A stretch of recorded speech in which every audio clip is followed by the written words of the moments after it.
Hello students, good morning. Once again I welcome you in the today's science class. As you know, last time I tell you difference between the prokaryotic and eukaryotic cells. ध्यान से सुनना बेटा, हमने last class में पढ़ा था difference between prokaryotic and eukaryotic cell.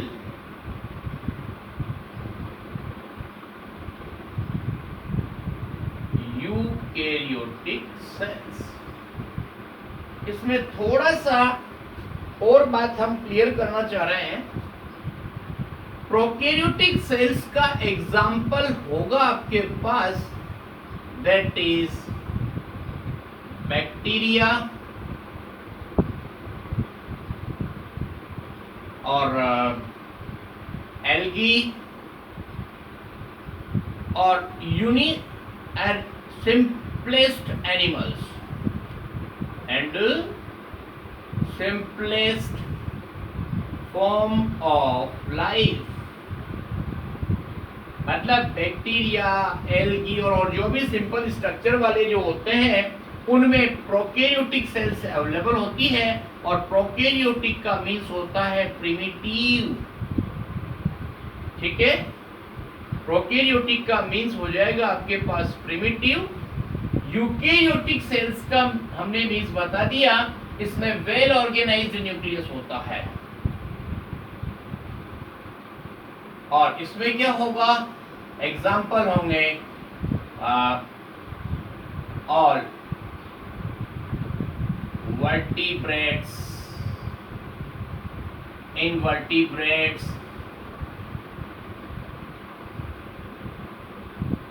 इन सब में मतलब क्या होगा, complex form of life. Complex form of life मतलब जिनका भी लाइफ स्ट्रक्चर काफी कॉम्प्लेक्स होता है उन सब के अंदर यूकैरियोटिक सेल्स मिलती हैं. थोड़ा बुक के डायग्राम को ध्यान से देखना बेटा और स्टडी करना.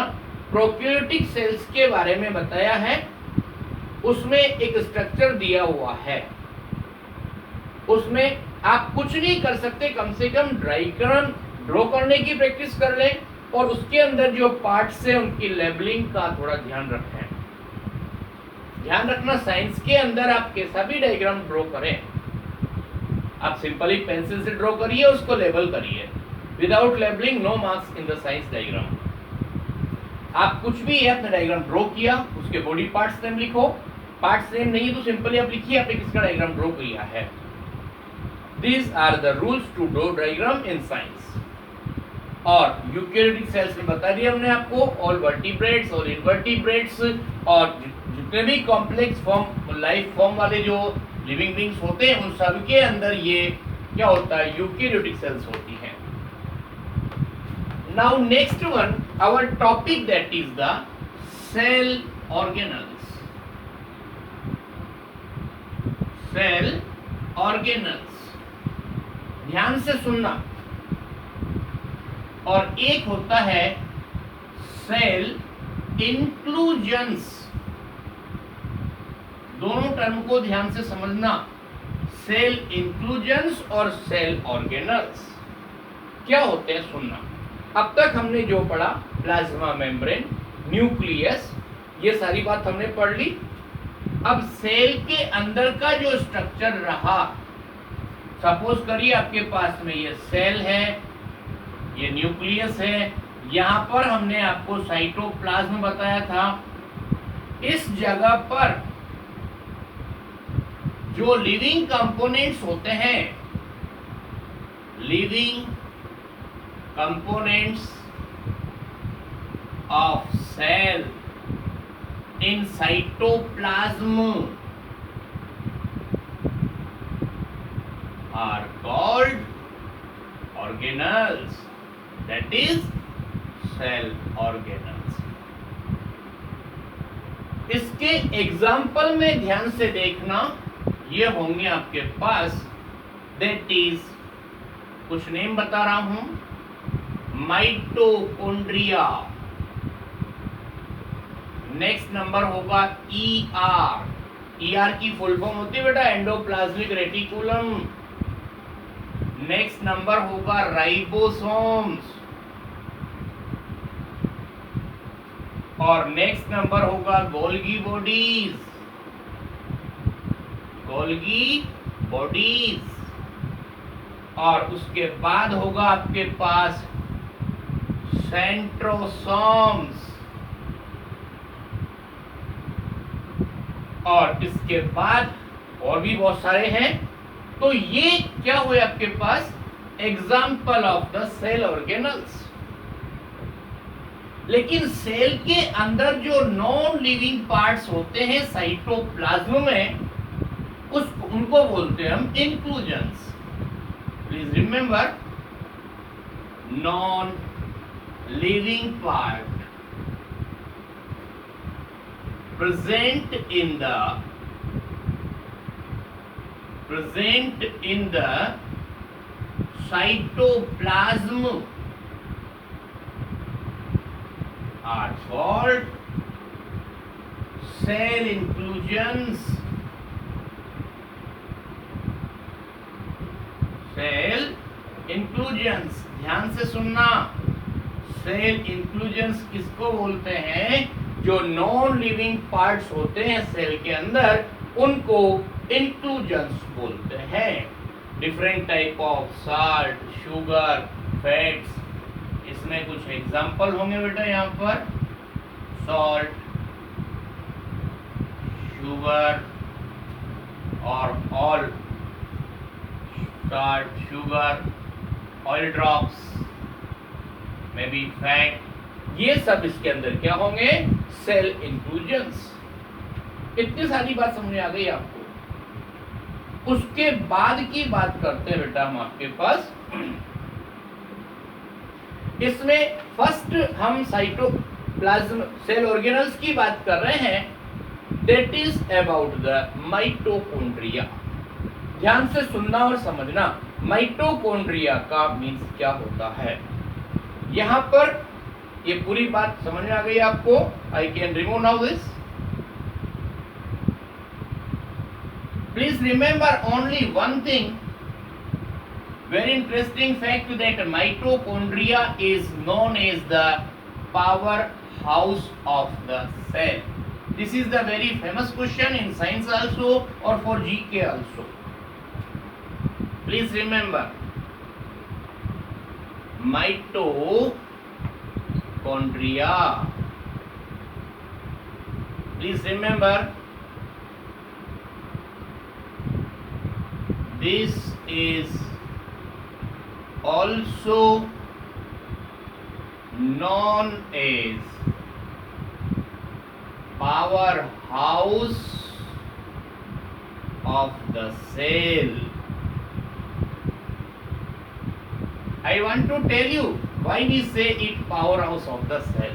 इसको power house of the cell क्यों बोलते हैं? आपको पता है पावर हाउस के अंदर क्या होता है? इलेक्ट्रिसिटी आती है, दूसरी जगह उसको कंज्यूम करते हैं। वही काम यहाँ पर होता है। सेल के अंदर जितनी भी एनर्जी होती है, उस एनर्जी को स्टोर करके रखा जाता है, और जब जरूरत पड़ती है तब उसको काम में ले लिया जाता है। एक और नाम ध्यान रखना, mitochondrion. This is the mitochondrion is the singular term, or plural term, that is mitochondria. Okay, or please remember, this is the plural term, and it is discovered by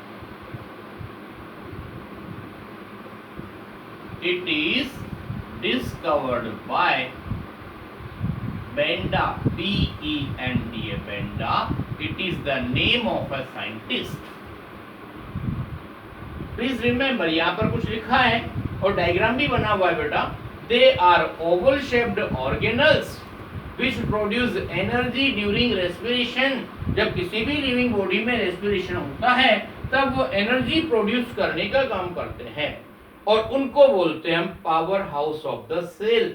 और ध्यान रखना ये दोनों में प्रेजेंट होंगे इन द प्लांट सेल और in animal cell.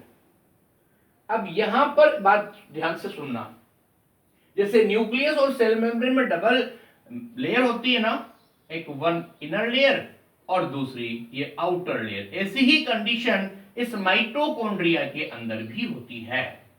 यहां पर ध्यान से देखना, कुछ इस तरह की स्ट्रक्चर होगी, ये आउटर लेयर होती है और इसी के बाद ये इनर लेयर होती है और इनर लेयर के बाद इसमें कुछ स्ट्रक्चर्स होती हैं, उनको क्रिस्टी बोलते हैं और ये इस तरह की स्ट्रक्चर इसमें होती है।